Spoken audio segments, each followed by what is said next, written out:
Revision, bietjie hersiening. Wie weet hersiening is goed? Monique gaan altyd ja sê want sy is onderwyser. Hersiening is goed. Amen. So laasweek toe deel ek oor making it plain. Ons het die skrif gebruik in Habakkuk 2 verse 2 to 3. Out of the message it says, and then God answered, write this. Write what you see, write it out in big block letters so that it can be read on the run. Who here knows that God's kingdom never stands still?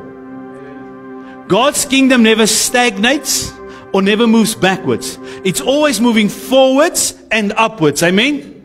God se koninkryk is altyd on the move. Say on the move. Die vraag is ons in dieselfde bootjie? Is ons in dieselfde kar? Is ons in dieselfde bus? God is on the move. The question is, are we on board? Is ons in of is ons uit? Want as ons uit is dit okay. But don't expect anything. Don't expect God to come into your circumstance and change your life. Because God moves with the movers. Amen? Amen? En toe laasweek toe praat ons net oor the vision, speaking the vision, praying the vision, holding on to the vision. And the vision is to be a people who makes God's presence our focus. Where He is welcomed, where He is worshipped, and where He is known. If people look at you without you saying a word, without them going onto your Facebook and seeing the beautiful scriptures you post every day, do they know God through your life?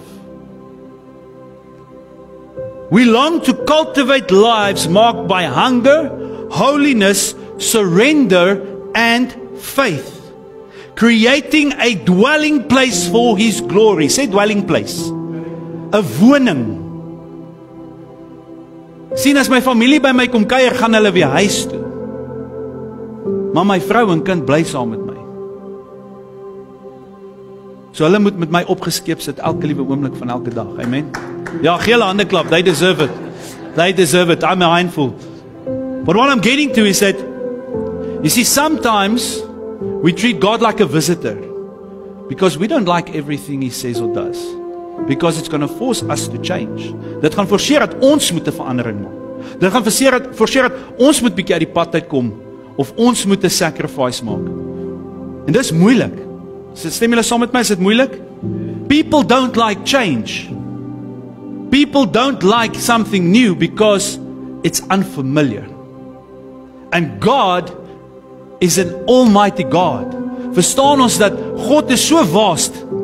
We don't know His beginning from His end. Even the angels, as we're standing here, get a new revelation of His holiness every second. Dit is hoe amazing ons God is. Imagine that amazing God dwelling with us.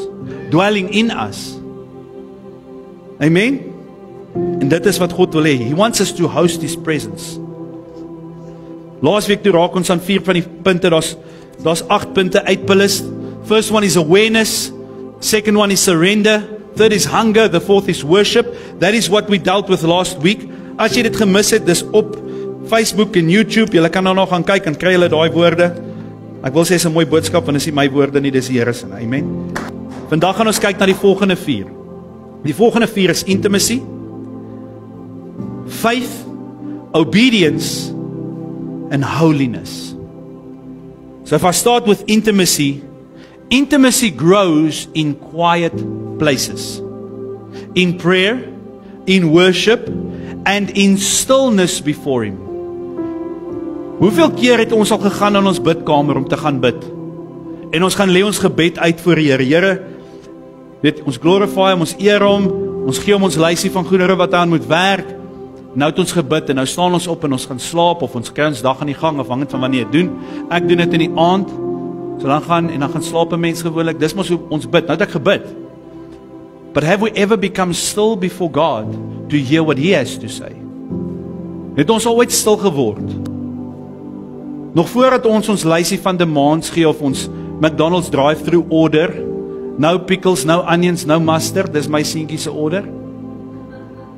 Sien baie keer het ons het in 'n gewoonte geraak. We become into a habit of going to God, we're giving him our prayer, but we're not listening to his heart. And intimacy is one of the keys. Jy sien, Christendom is nie 'n geloof nie. Dis 'n verhouding. Amen. Nou toe ek en my vrou ontmoet het, ek het haar nie net 5 minute van my tyd 'n dag gegee nie. En verwag ek kan haar beter leer ken nie. Ons het tyd saam spandeer. Ons het baie gesels. Ek moes hoor wat sy te sê het. Sy moes hoor wat ek te sê het. Dis ons mekaar leer ken het. Verstaan, as ek die hele tyd praat en sy het net geluister en dan het ek nooit haar leer ken nie. And that is what God wants. He wants us to speak to him, but he also wants us to listen, to take it in, to learn his heart. En dis wat ons praat sê, maar ons sal baie gaan, ja pastoor, weet jy die mense weet, ek weet nie hoe hoor ek die Here se stem. Here praat nie met my nie. Weet, van die mense kry drome, visioene, ander mense hoor 'n audible voice. Maar daar's die woord van God wat ons baie keer net sien as hierdie boek van versies. Sit 'n stem tot daai boek. Put a voice to it. When you read it, act like you're reading it in someone else's voice. In a holy voice, in a loving voice, in a voice that loved you so much that he sent his son Jesus Christ to die for you. So elke woord wat jy dan lees dit met die mindset, God loved me. So if there's an instruction, he wants to help me. If there's correction, he wants to help me. If there's a blessing, guess what? It's for me to be helped. Amen? En God wil alles van hierdie goeders hê. Psalms 46 verse 10 says, "Be still and know that I am God. I will be exalted among the nations. I will be exalted in the earth." So wat is die eerste instruksie wat Dawid vir ons gee? Be still. Wat is die volgende een? Know that he is God. I want to challenge you the next time you go to pray for this Almighty God, reflect on who he is, what he's done. He created the heavens and the earth and everything in between. He was even so loving that he allowed us to have our own free will. And then it says, I will be exalted. Now I want to be in the crowd that says, Lord, I want to exalt you. I want to be in one of those nations. And even if I'm not, I am on the earth, because in all the earth He will be exalted. And sometimes I think we miss it. Sometimes we think God owes us something. The river is flowing. You can choose to look at it, to drink from it, to set your foot in it, or to jump in it and enjoy its fullness. And that's what intimacy does. It takes you deeper and deeper tot jy weggespoel is. Jouself is weggespoel. And it's only Him that's surrounding you. He's flowing through you. He's just moving. And the river takes you where the river goes. You don't tell the river where to go. Amen? Amen? In order to host the presence of God, we have to prioritize time with Him above everything else. He gets first priority. Beteken dit ek skeep my gesin af? Nee. So I got into the habit, when I came to repentance, my gesin 10 uur is cut off time, maximum, dan's almal in die bed, behalwe papa. Then I go and spend my time with the Lord. Then I am with Him. And if I'm with Him for half an hour, then that's what it is. If I'm with Him till 2 o'clock in the morning, then that's what it is. He gets first priority. I make sure He gets time. Deur die loop van die dag, kry hy eerste my aandag. Lord, I've got this project to do. I need your help. Lord, I've got this to do. I need your assistance. I need your guidance. Lord, my wife has got this. Holy Spirit, I pray that you will give her supernatural guidance and wisdom and insight to fulfill this mission, this task, wat ook al. Hy kom eerste in. As iemand siek is, bid ek gou eers vir hulle voordat hulle medisyne drink. Amen? You cannot host someone you never spend time with. Het jy al ooit iemand genooi om by jou te kuier, hulle daag nie op nie, maar julle kuier? Ons lag, But that's sometimes it's so silly. Nee? Teams en Zoom tel nie, dis nie kuier nie, dis meetings. Amen. Intimacy is a birthplace. Luister. It's a birthplace for boldness and faith. When you really get to know God, you also get to know who you are in Him. See, life comes with some challenges and troubles. Nee? En dan gaan soek ons antwoorde. Who better to go to than the creator of life for our answers? Even Jesus withdrew to quiet places so that He can become intimate with the Father. Die woord sê, as He is, so am I in this world. So ek moet wees soos Jesus. Amen. Moenie wees soos jou pastoor nie, wees soos Jesus. Moenie wees soos jou ma of jou pa nie. Hulle is precious, but be like Jesus. Amen. Leonard Ravenhill het gesê, a man who is intimate with God is not intimidated by man. Jy sien, ons raak soms benoud oor omstandighede as mense. When we think in the flesh, when we think of ourselves, Here, hoe gaan ek dit doen? Hoe gaan ek by die einde van die maand uitkom? Ek sal seker nog hierdie testimony in meer detail deel, maar net gou vir julle 'n bietjie interessantheid gee. Toe ons huis gekoop het, dis nou al 4 jaar terug. Van daai oomblik, ons het hom in COVID, net so aan die einde van COVID gekoop. Right? We prayed for it, God gave us a house. Die rentekoers het so stadig maar seker begin opklim en opklim en opklim. Rates and taxes. Petrol het opgegaan, groceries het opgegaan. Alles het opgegaan. So wat moes nog opgaan? Ons geloof moes opgaan. Ons geloof moes opgaan om by te bly want ons salaris het nie. As ons salaris gevat het en wat ons moes betaal elke maand, was ons in die minus R10,000. Vir 'n jaar en 'n half. Don't tell me my God does not provide. Because I've seen His hand every single. Ek was nie geïntimideer deur my bankrekening nie. Ek was nie geïntimideer deur my payslip nie. Ek was nie geïntimideer deur wat ander mense sê, "Ooh, die ekonomie draai. Ons moet pas op, it's just downhill from here." Well, guess what? My God's in that valley. I'm going to meet Him there. And then we're going up to the mountain. And dan sê hy from glory to glory. So ek gaan van mountain top to mountain top. Want my God does not regress. Hy gaan nie agteruit nie.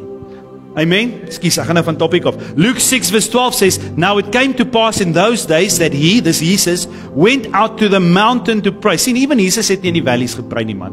He went to the mountain. Hy het geweet ons moet opgaan. And continued all night in prayer to God. James 4 verse 8 gedeelte van dit sê, "Draw near to God and He will draw near to you." Dis 'n belofte. It's a promise from God. But we need to take the first step. The next one is faith. Faith makes space for God to move. Sien, as dinge sukkel en ons wil baie keer beheer vat. We want to take control of things. It's human nature. Faith gives us the opportunity to let go of things so that God can move. Amen? Hebrews 11 verse 6 from the New Living Translation says, "And it is impossible to please God without faith. Anyone who wants to come to Him must believe that He exists and that He rewards those who sincerely seek Him." En as jy in my huis woon, soek jy altyd sleutels. Altyd, altyd, altyd. Ek gaan nie sê wie se sleutels ons soek nie, maar dit is nie myne nie.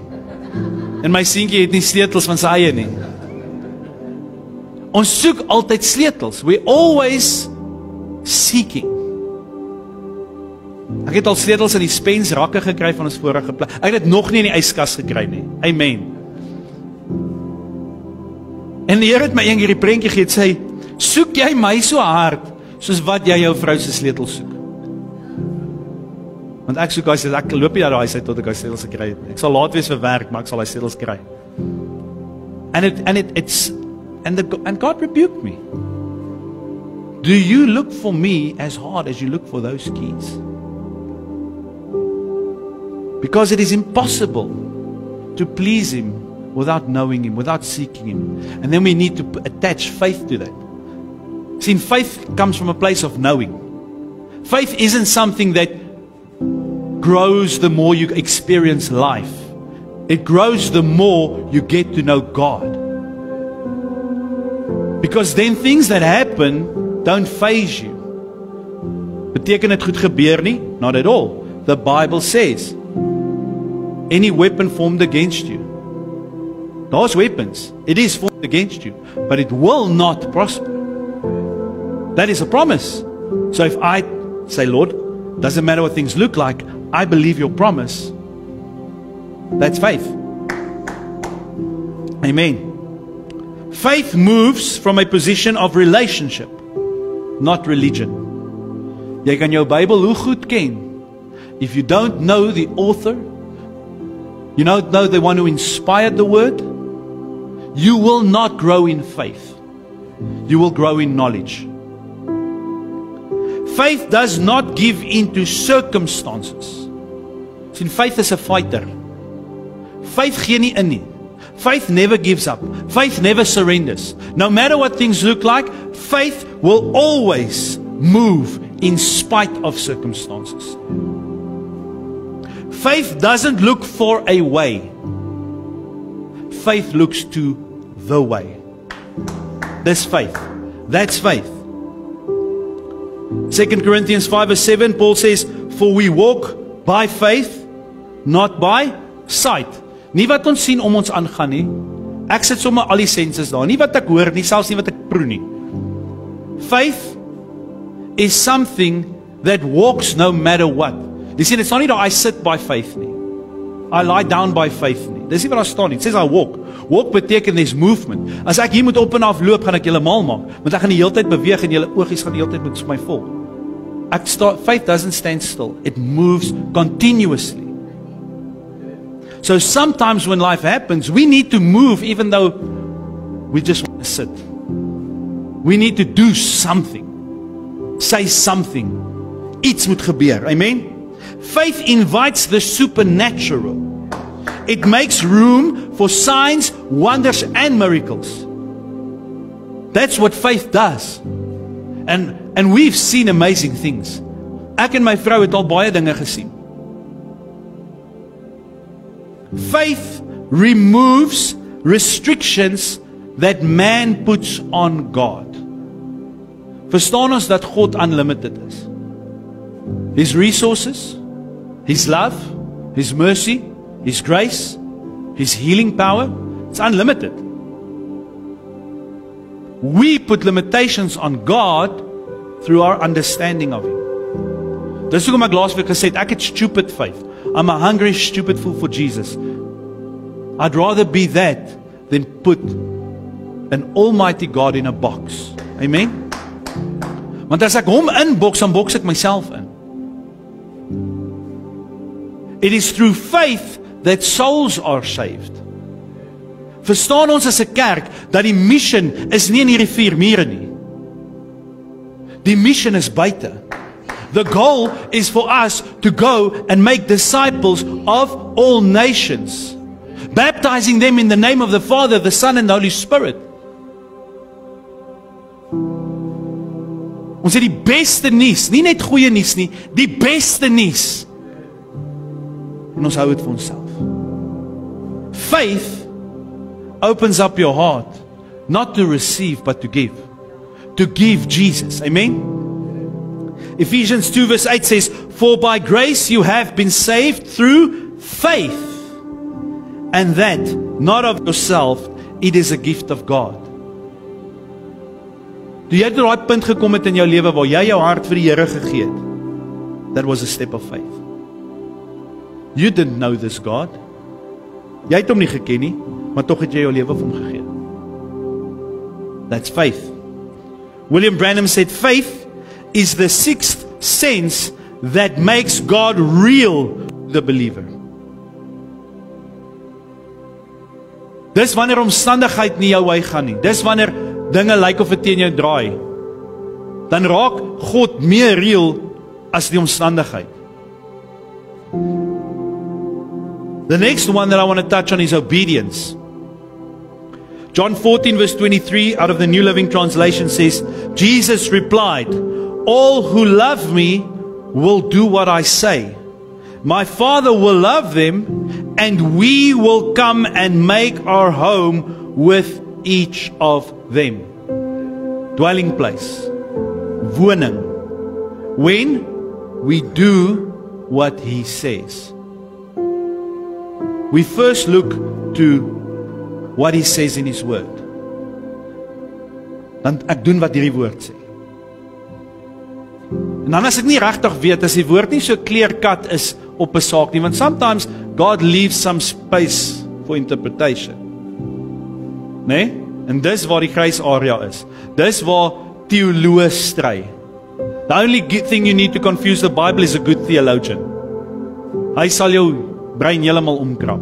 Ek is nie 'n teoloog nie. Ek is hier om dit te simplify. I'm here to break it down. And at the end of the day, if we obey God's word, He shows up. If we don't know what His word says on the matter, we should know His nature. We should know His will. Want in hierdie woord sê wat sy wil is. Iets wat altyd by my vassit is, God's will is so that all shall come to repentance and none shall perish. Dit sê vir my, elke liewe siel moet Jesus ontmoet. Anders gaan hulle perish. Amen? Obedience should not come from a sense of duty, but from a place of love. Our love for the Father, for Jesus and the Holy Spirit. 1 Samuel 15 verse 22 to 23 says, so Samuel said, has the Lord as great delight in burnt offerings and sacrifices as in obeying the voice of the Lord? Behold, to obey is better than to sacrifice, and to heed than the fat of rams. So ons moet nie net luister nie, ons moet doen wat die woord sê. Amen? 'n ander weergawe sê dit so. Then Samuel said, do you think all God wants are sacrifices, empty rituals? Here is the Message translation, by the way. Empty rituals just for show? He wants you to listen to Him. Plain listening is the thing, not staging a lavish religious production. Nou hoor hierdie sin. Not doing what God tells you is far worse than fooling around in the occult. Dis beter om 'n duiwelaanbidder te wees as om nie te doen wat die Here vir jou sê as 'n Christen nie. Eina. Jy het so gevoel het ek het ook gelees het. Sacrifice without obedience is just a religious ritual. Samuel even goes as far to say that it looks like it's worse than an occultic activity. As ons net sacrifices doen. Obedience opened the door for God's presence to make us vessels of habitation. Daar was 'n man met die naam Dietrich Bonhoeffer. Hy het gesê, only he who believes is obedient. Only he who is obedient believes. Amen? So ek het goeie nuus. Yes, hashtag goeie nuus. Ek het goeie nuus. If you believe, then obedience is part of what you do. Sometimes we don't listen, sometimes we don't do, but God loved us so much. En ons kan vinnig net weer terugkom op die paadjie en sê, Lord, I repent. Help me. Show me the way. And then when we're obedient, hashtag automatic. Goeie nuus. You're a believer. Okay. Luke 11 verse 28 says, but he said, more than that, blessed are those who hear the word of God and keep it. There is blessing attached to your obedience. Blessing. Blessing is nie net finansiëel nie, dit is ook finansiëel. Blessing is gesondheid. Ek was een keer by die dokter die jaar gewees. En hy kyk na my leer en hy sê, "Jess, jy was lanklaas siek." Toe sê ek vir my, "Ja, ek raak nie siek nie." Nou dit klink baie arrogant, right? But healing is my portion. Ons hoef nie te wag om siek te word om te sien dat die Here genees nie. Ons kan loop in genesing elke liewe dag. Want 2000 jaar terug was daar 'n man op 'n kruis wat sy liggaam verskeur het vir my om in gesondheid te loop. Nie net gesondheid te kry nie. Amen. Disobedience brings defeat. Obedience brings victory. Obedience and faith go hand in hand. Jy kan nie geloof hê en nie luister nie. Jy kan nie luister en nie geloof hê nie. Goes hand in hand. Die laaste punt waarna ek wil raak is holiness. Holiness is not about following rules. It's about making room. Removing the clutter and the noise of this world that drowns out God from us. Leviticus 20 verse 26 says, "And you shall be holy to me, for I the Lord am holy, and have separated you from the people, that you should be mine." Holiness makes us look, act and speak different. By die laaste paar jaar, elke keer as ek by nuwe werk begin, binne 'n maand of 2, dan sê hulle vir my, "Jy vloek nie. You don't swear." And it's weird. They pick it up so quickly. And then, pastor, well, I sê nie my pastoor, jy drink ook nie. Drink jy nie? Hoekom nie? Dan sê ek vir hulle, what's my conviction? Oh, ek het al iemand gehad, "Oh, you probably judge me now." No, ek het nie. I'm not here to judge you. Jy het my gevra, ek het nie jou gevra nie. Gaan aan met jou lewe. Enjoy your life.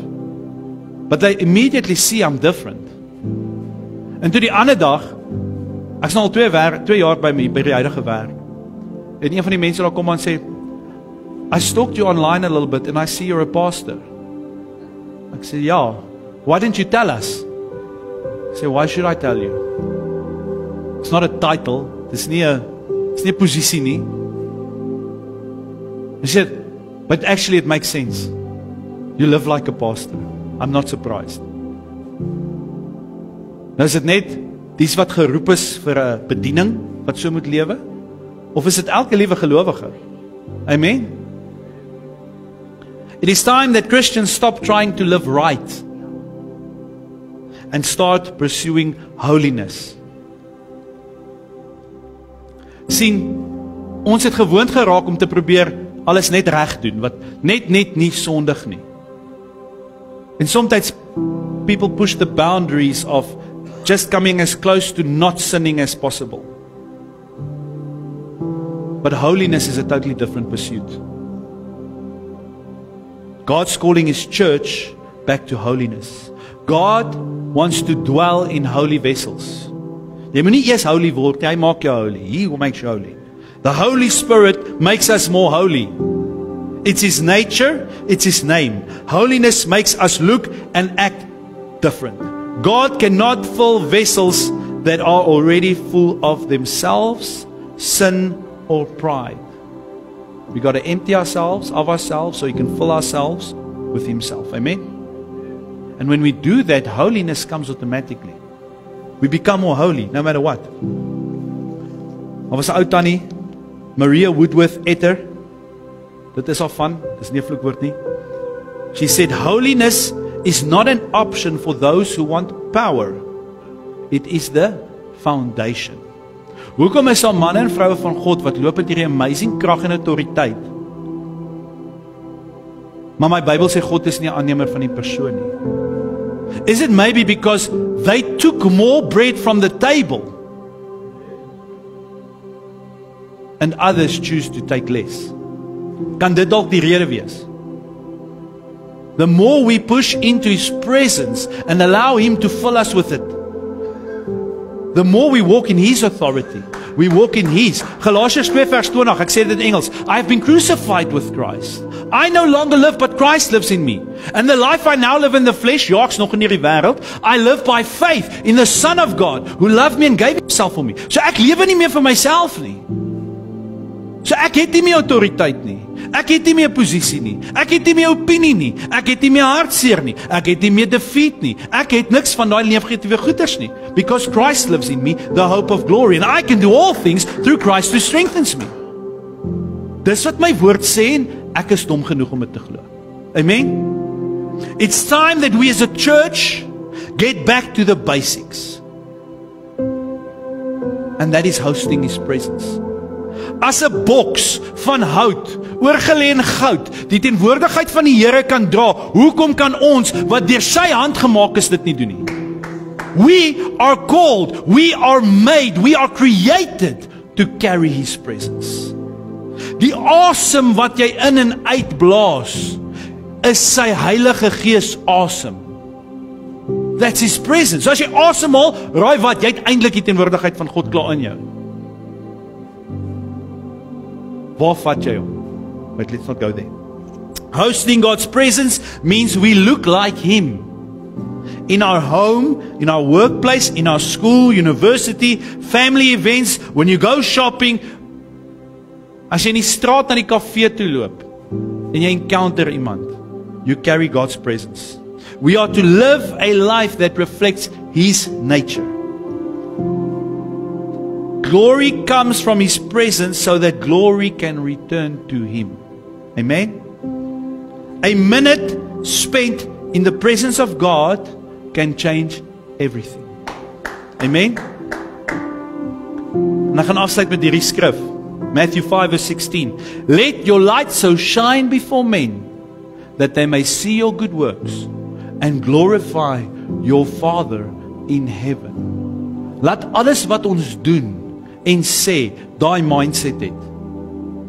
God, if I respond to this person, let it be in a way that will draw them to you. Ek ken jou, ek sê jou kind, draw them to you, and they can become sons and daughters. They can receive your love and your salvation. They can glorify your name through my life. Through my life. Amen. Het julle iets ontvang vanoggend? Ek sê altyd en ek spot nie regtig, ek het vir Gerrit gister gesê, as iemand ontvang of nie ontvang nie, is dit alright. Ek ontvang.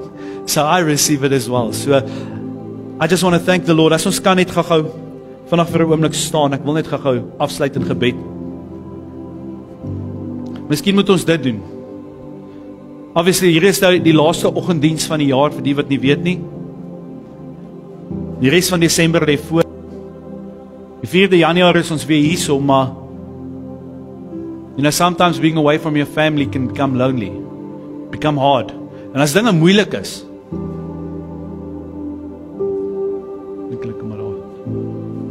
stop ja. As dinge moeilik is, guys,